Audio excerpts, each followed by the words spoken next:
Welcome to my channel Nancy world. అందరు ఎలా ఉన్నారు? మేమైతే చాలా బాగున్నాం. ఈరోజు అయితే మా ఊర్లో వెంకటేశ్వర స్వామి కళ్యాణం అంటే ఎవ్రీ ఇయర్ మా ఊర్లో కళ్యాణం జరుగుతుంది, జాతర జరుగుతుంది అనమాట.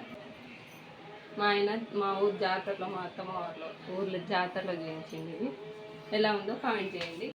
మేమందరం అయితే రెడీ అయిపోయాం టెంపుల్కి వెళ్ళడానికి. కళ్యాణం జరుగుతుంది కదా, అయితే ఎవ్రీ ఇయర్ అయితే ఊర్లో అందరూ, మేమే కాదు అందరైతే స్వామివారి కళ్యాణం తర్వాత అయితే బియ్యం పోస్తారు కదా, వడి బియ్యం. ఇట్లా బియ్యం కూడా కలుపుకొని ఇంట్లోనే తీసుకొని వెళ్తున్నాం. మాతో పాటు మా చుట్కీ కూడా రెడీ అయిపోయింది, మంచిగా పట్టు లంగా జాకెట్ వేసుకొని. మేమైతే బియ్యం తీసుకొని అయితే కళ్యాణంకి అయితే వెళ్ళిపోతున్నాం. మా చెల్లి వాళ్ళైతే ఇంకప్పటికి రెడీ అవ్వలేదు. వాళ్ళు వచ్చేసరికి అంటే వాళ్ళు రెడీ అయ్యి వచ్చే వరకు అయితే టైం పడుతుందని చెప్పేసి మళ్ళీ కళ్యాణం అయిపోతుందని మేమైతే ముందే బయలుదేరాం.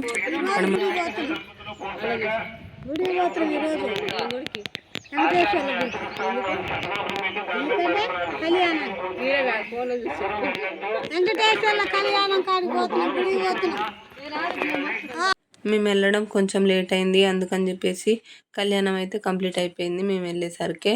ఈ ఇయర్ అయితే మేము కళ్యాణం చూడలేదు వెంకటేశ్వర స్వామిది, అప్పుడే కంప్లీట్ అయిపోయిందంట. కానీ వడిబియ్యం ఇంకా పోయడం స్టార్ట్ చేయలేదు. మేము వెళ్ళిన ఒక 5 minutesలో వడిబియ్యం పోయడం అయితే స్టార్ట్ చేశారు. మేము కూడా అందరితో పాటు వెళ్ళి వడిబియ్యం పోసి మళ్ళీ టెంపుల్ లోపలికి వచ్చి అక్కడ స్వామివారిని దర్శించుకొని అక్కడే దండం పెట్టుకొని మంచిగా మేమైతే అక్కడే కొబ్బరికాయ కొట్టి అయితే కొద్దిసేపు అయితే టెంపుల్ దగ్గర కూర్చున్నాం మేము. ఇంకొక విషయం ఏంటంటే ఎవ్రీ ఇయర్ అయితే నేను వీడియోస్ అయితే అంతలా క్యాప్చర్ చేసుకోను. ఎవ్రీ ఇయర్ అని కాదు కానీ ప్రతి వీడియో నేను ఏవేవో అనుకుంటా మంచిగా ఇట్లా ఇట్లా తీసుకోవాలి వీడియో, ఇది తీసుకోవాలని చెప్పేసి. కానీ కరెక్ట్గా నాకు వీడియో తీయడానికి ఎవ్వరు ఉండరు టైంకి, నాకు కుదరదు. ఒక్కోసారి మర్చిపోతా నేనైతే. నేను ఏవేవో అనుకొని ప్లాన్ చేసుకుంటా ముందైతే, కానీ అవి ఏవి జరగవు.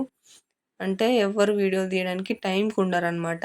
కానీ అందరు ఒక్కొక్కసారి అనిపిస్తుంది, ఎందుకులే వీళ్ళని ఇబ్బంది పెట్టడం, వీడియో తీయండి నన్ను వీడియో తీయండి అని చెప్పేసి అడగడం ఎందుకులే అనేసి నేను కూడా అనుకొని ఒక్కోసారి అడగను. ఒక్కోసారి నేను అడిగినా కూడా ఒక్కోసారి ఎవ్వరు ఉండరు నాకు వీడియోలు తీస్తాను కూడా. నాకు నేను క్యాప్చర్ చేస్తాను కూడా ఇట్లాంటి బయటికి వెళ్ళినప్పుడు అయితే నాకు కుదరదు ఎప్పుడు ట్రైపాడ్ తీసుకొని వెళ్ళి క్యాప్చర్ చేసుకోవడం అయితే. ఈ ఇయర్ కూడా అట్నే అనుకుని ఇంక ఈ ఇయర్ అయితే ఇంకా మంచిగా తీసుకోవాలి వీడియోస్, చాలా వీడియోస్ తీసుకోవాలని ఫిక్స్ అయిపోయినా నేను. కానీ ఏమైందంటే అసలు నార్మల్గా కూడా తీసుకోలేకపోయినా నేను. ఒక్కోసారి అట్లా ఏమంటారు అట్లా జరుగుతుంది, ఏం చేస్తాం. ఇంకా ఉన్న దాంట్లోనే అడ్జస్ట్ అయిపోవాలి, ఎవరిని మనం ఇబ్బంది పెట్టకూడదు, మనం ఇబ్బంది పడకూడదు. నేను ఊరెళ్తే మాత్రం నా వీడియోస్ తీసేది చిట్టే. ఇంకా మా ఆయనని మాత్రం అడుక్కోవాలి వీడియోస్ తీయమని, ఎంత బ్రతిమలాడాలి. ఫోన్ ఆన్ చేసి కెమెరా ఆన్ చేసి ఇస్తే తీస్తాడు, లేదంటే లేదు. మనం గుర్తు చేసే వరకు కూడా తీయడు మా ఆయన. ఇంకా అట్లా అవుతుంటుంది, ఇక లైట్ తీసుకోవాల్సిందే. ఎందుకో ఇట్లా చెప్పాలనిపించింది, చెప్పినా ఏమనుకోకండి. ఇంకా వీడియోలోకి వస్తే మాత్రం కళ్యాణం అయిపోయింది. తలంబ్రాలు కూడా పోసేసారు అందరూ, మా నాయనమ్మ మేమైతే అందరం. దేవుడికి మంచిగా మొక్కుకున్నాం నెక్స్ట్ ఇయర్ వరకైనా నా ఛానల్ మంచిగా గ్రోత్ కావాలని. ఇంకా ఇక్కడ మా మమ్మీని చూసిరా, మంచిగా కుప్ప వేసుకుంది. మా చెల్లి రెడీ చేసింది, మంచిగా మేకప్ చేసింది. అంటే జస్ట్ అంత హెవీగా అయితే ఏమీ లేదు, నార్మల్గా టచ్అప్ చేసి ఫస్ట్ టైం మా మమ్మీ చేసుకుంది. కుప్పు కూడా బాగా సెట్ అయింది కదా. ఇంకా కళ్యాణం అయిపోయిన తర్వాత అన్నదానం కూడా చేస్తారు ఎవ్రీ ఇయర్. అందరికీ ఎంతమంది వచ్చినా కూడా ఎవ్వరికి రిటర్న్ వెళ్ళకుండా అయితే ప్రతి ఒక్కరికి అన్నదానం చేస్తారు టెంపుల్ దగ్గరనే. ఇంకా ఈవినింగ్ అయితే కళ్యాణం అయిపోయిన తర్వాత అన్నదానం కంప్లీట్ అయిపోయిన తర్వాత అయితే ఎవ్రీ ఇయర్ ఈవినింగ్ దేవుడిని ఊరేగింపు తీసుకొస్తారు కదా, అప్పుడు ఆడపిల్లలందరూ దేవుడి ముందు ఇట్లా వాటర్ ఆరబోస్తారు అంటారు కదా, అట్లా దేవుడి ముందు అయితే ఆరబోసి మళ్ళీ దేవుడికి హారతి ఇచ్చి కొబ్బరికాయ కొట్టి దేవుడికి ఊరేగింపు చేస్తారు. ఇక్కడ మేము మా నాన్నమ్మ వాళ్ళ ఇంటి దగ్గర కూర్చున్నాం. గృహప్రవేశం వీడియో చూసారు కదా మా నాన్నమ్మ వాళ్ళది, అక్కడే అయితే బయట స్టెప్స్ పైన ముగ్గేద్దురు రండి అని పిలిచింది, అంటే పెయింట్ తోటి. కానీ మమ్మల్ని రమ్మన్నది మా నాన్నమ్మ ఎక్కడో వెళ్ళిపోయింది. మా నాన్నమ్మ కోసం అని కూర్చున్నాం. ఇంకా దేవుడు టెంపుల్ దగ్గరనే ఉన్నాడని మాకు తెలిసి మేమైతే అక్కడే కూర్చున్నాం.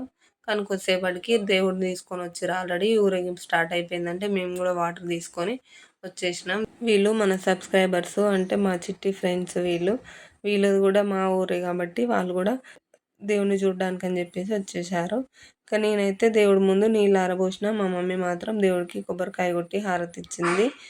ఇంకా అక్కడ నుండి అయితే అక్కడ పంతులు గారు అందరికీ ఆశీర్వదిస్తున్నాడు అక్షింతలు వేసేది అని చెప్పేసి నేను మా చుట్కీని తీసుకొని వెళ్ళిన. మా పిల్లలు ఇద్దరైతే లేరు అక్కడ, వాళ్ళు జంపింగ్ చేయడానికి వెళ్ళారు మా డాడీతో పాటు. మా డాడీని తీసుకొని వాళ్ళు ఈవినింగ్ జంపింగ్ చేయడానికి అని చెప్పేసి అక్కడే ఆడుకుంటున్నారు వెళ్ళి. వాళ్ళు లేరు కాబట్టి మా చుట్కీని తీసుకొని వెళ్ళిన. ఇక్కడ దేవుడిని మాత్రం లైటింగ్స్‌తో చాలా బాగా డెకరేట్ చేశారు. ఫుల్లు మెరిసిపోతున్నాడు ఇట్లా లైట్స్ తోటి దేవుడు మాత్రం. చాలా బాగా అనిపిస్తది ఇక్కడ. ఇంకా ఇది నెక్స్ట్ డే అనమాట. కళ్యాణం జరిగిన నెక్స్ట్ డే. ఇది మా నానమ్మ వాళ్ళ ఇంట్లో అనమాట. నేను మా ఇంట్లో క్యాప్చర్ చేయడం మర్చిపోయాను. అంటే వీడియో తీసుకోలేదు. ఇది మా నానమ్మ వాళ్ళ ఇంట్లో. మా నానమ్మ కూడా ఇన్వైట్ చేసింది మమ్మల్ని. జాతర అంటే గృహప్రవేశం అప్పుడైతే ఏం మేకని కోయలేదు. జాతర తర్వాతనే కోసిర్రు మా నానమ్మ వాళ్ళు కొత్త ఇంట్లో. అయితే మా నానమ్మ, తాతయ్య మమ్మల్ని కూడా ఇన్వైట్ చేశారు. అందుకే ఆ రోజు ఆఫ్టర్‌నూన్ మా నానమ్మ వాళ్ళ ఇంటికి ఎళ్ళుండే. అక్కడ వీడియో ఇది. అందరు రిలేటివ్స్ ఉన్నారు. అక్కడే కొద్దిసేపు ఉండి కొంచెం సేపు సెలబ్రేట్ చేసుకొని అయితే మా ఇంటికి వెళ్ళిపోయినాం. మా నానమ్మ వాళ్ళు, చిన్న నానమ్మ వాళ్ళు, మా అమ్మమ్మ వాళ్ళు వీళ్ళందరూ, మా అత్తమ్మ వాళ్ళు వీళ్ళంతా వీళ్ళతో పాటు ఉండి అక్కడే కొద్దిసేపు సెలబ్రేట్ చేసుకొని మా ఇంటికైతే వెళ్ళిపోయాం. ఇది మా జాతర వీడియో. ఈ వీడియో మీకు ఎలా అనిపించిందో లైక్ చేసి షేర్ చేయండి. ఇంకా మీ ఫ్రెండ్స్ అండ్ ఫ్యామిలీ మెంబర్స్కి షేర్ చేయండి. ఇంకా కొత్తగా ఎవరైనా నా ఛానల్ని చూస్తున్నట్లయితే ప్లీజ్ సబ్స్క్రైబ్ చేసుకోండి. ఆల్రెడీ సబ్స్క్రైబ్ చేసుకున్న వాళ్ళు, నా వీడియోస్ చూడకుండా ఓపెన్ చేసి ఉన్న వాళ్ళు అన్సబ్స్క్రైబ్ చేసుకోండి. ఇది ఇంతవరకు ఎవరు చెప్పకుండొచ్చు, నేను చెప్తున్నాను. ప్లీజ్ ఎవరైనా వీడియోస్ చూడకుండా సబ్స్క్రైబ్ చేసుకున్న వాళ్ళు ఉంటే ప్లీజ్ అన్సబ్స్క్రైబ్ చేసుకోండి హ్యాపీగా. నా వీడియోస్ రెగ్యులర్గా ఫాలో అయ్యే వారు ఎవరైనా ఉంటే ప్లీజ్ సబ్స్క్రైబ్ చేసుకోండి. వీడియోస్ అయితే ఎండ్ వరకు చూడండి. ఇంకా మంచి మంచి వీడియోస్ తోటైతే మేము ముందు ఉంటా. ఇంకా నెక్స్ట్ వీడియో కోసం అయితే వెయిట్ చేయండి. ఇంకా మీరు ఎలాంటి వీడియోస్ బాగుంటాయో అంటే మీ ఒపీనియన్ ఏంటో కామెంట్ బాక్స్లో కామెంట్ చేయండి. వీడియో ఎండ్ వరకు చూసినందుకు థ్యాంక్ యూ.